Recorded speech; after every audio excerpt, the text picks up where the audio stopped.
উৰিয়ামঘাট হ'ল অসম নাগালেণ্ড সীমান্তৰ এটা বিশেষ জগা যি উৰিয়ামঘাটক আমি সাধাৰণতে অসম নাগালেণ্ড মানে সমস্যাৰ ওপৰত বা বিভিন্ন ইয়াত বেপাৰ বাণিজ্যৰ সম্পৰ্কে মানুহে গম পায় কিন্তু এই অঞ্চলৰ যিসকল শিক্ষাবিদ যিসকলৰ মানে চিন্তাশীল ব্যক্তি তেখেতসকলৰ এটা ইচ্ছা আছিল মনৰ যে উৰিয়ামঘাটত এটা গ্ৰন্থমেলাৰ যোগেদি এই অঞ্চলৰ ছাত্ৰ ছাত্ৰী বা সকলক বা ইয়াৰ মানে শিক্ষিত লোকসকলক কিতাপ পঢ়াৰ এটা অভ্যাস গঢ়ি তোলাৰ লগতে ইয়াত এটা বৌদ্ধিক পৰিমণ্ডল সৃষ্টি কৰাৰ কিন্তু সেই সপোন আমি বাস্তৱত কৰিব পৰা নাছিলোঁ কিন্তু যোৱা 2 ফেব্ৰুৱাৰী তাৰিখে আমি এই অঞ্চলৰ শিক্ষক এই অঞ্চলৰ বিভিন্ন দল সংগঠনৰ নেতৃবৃন্দক আমি ৰেংমা সীমান্ত হাইস্কুলত মানে এখন সভাৰ যোগেদি আহ্বান জনাই আমি উৰিয়ামঘাটত যে প্ৰথমবাৰৰ বাবে এটা গ্ৰন্থমেলা আমি অনুষ্ঠিত কৰিব লাগে এই কথাটো আমি আলোচনা কৰিছিলোঁ আৰু তাতে আমি সিদ্ধান্ত লৈছিলোঁ যে প্ৰথমবাৰৰ বাবে উৰিয়ামঘাটত আমি উৰিয়ামঘাট ৰাইজৰ সহযোগত গ্ৰন্থমেলা আৰু সাহিত্য উৎসৱ আমি অনুষ্ঠিত কৰাৰ সিদ্ধান্ত লৈছিলোঁ আৰু আজি আমি 9 মাৰ্চৰ পৰা অহা 13 মাৰ্চলৈকে ইয়াত 5 দিনীয়া কাৰ্যসূচীৰে গ্ৰন্থমেলা আৰু সাহিত্য উৎসৱ আমি অনুষ্ঠিত কৰিছোঁ আৰু আজি আমি প্ৰথম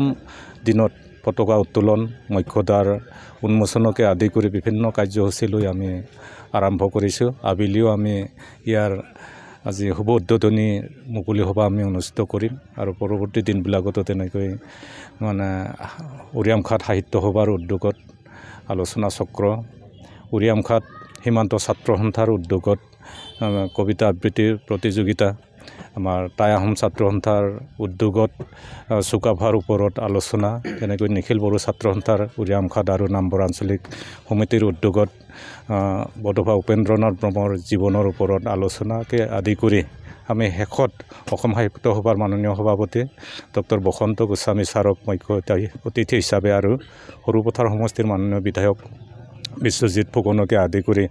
কেইবাগৰাকীও বিশিষ্ট ব্যক্তি শিক্ষাবিদসকলক আমি আমন্ত্ৰণ জনাইছোঁ আৰু ইয়াৰ উপৰিও আমি অহাকাললৈ আমাৰ স্মৃতি গ্ৰন্থ প্ৰয়াস নামেৰে আমি প্ৰকাশ কৰিবলৈ লৈছোঁ এই আমাৰ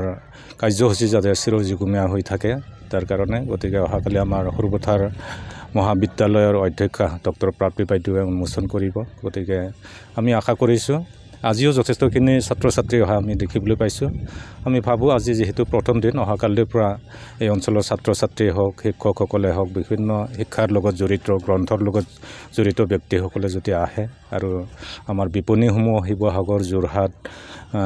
ডিব্ৰুগড়ৰ পৰা আহিছে গুৱাহাটীৰ পৰা আহিছে গতিকে তেওঁলোকেও যাতে এটা আদৰ লাভ কৰিব পাৰে বা আমাৰ এটা অভ্যাস হৈ যায় বা ভৱিষ্যতৰ দিনতো আমি যাতে আৰু ইয়াতকৈ উন্নত ধৰণৰ পাতিব পাৰোঁ তাৰ কাৰণে মই সকলোকে আহ্বান জনাইছোঁ সকলোৱে সঁহাৰিজনক আৰু সকলোৱে যাতে আহি গ্ৰন্থ